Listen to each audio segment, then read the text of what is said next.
While most of us look forward to relaxing on holiday, Andy McGinley spends his vacations in some of the most dangerous places in the world,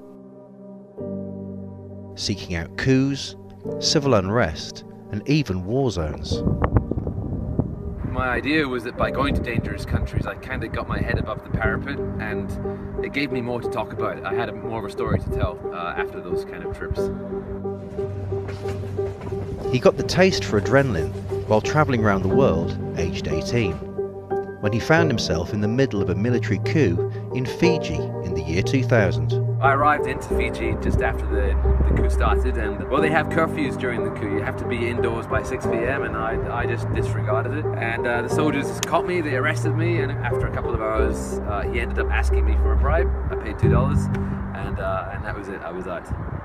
From then, he started to make a beeline for more exciting holiday destinations.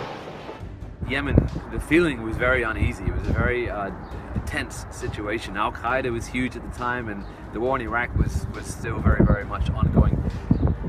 I was taking pictures of the red shirt protest movement in Bangkok in 2010, and I was on the front line between them and the Thai army in a park in downtown Bangkok. And at one point the soldiers were shooting at us, firing live rounds way over my head. It was very scary. I was literally running for my life.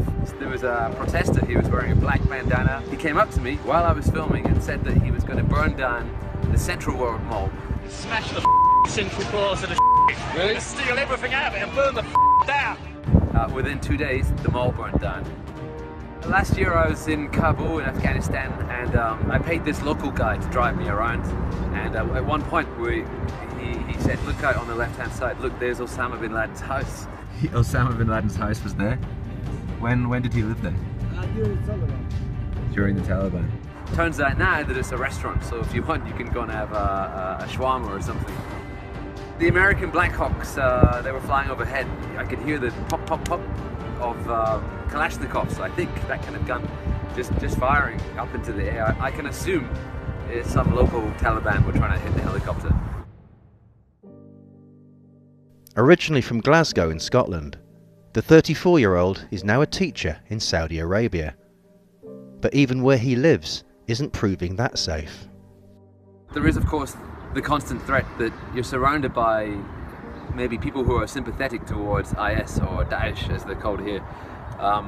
The week I arrived in Dammam in the east of Saudi Arabia, there was a bomb in a mosque which killed a few, and then right here in one of the mosques behind me just about a month ago, at the end of January, IS bombed another mosque, killed 4. So you've got to be on your toes.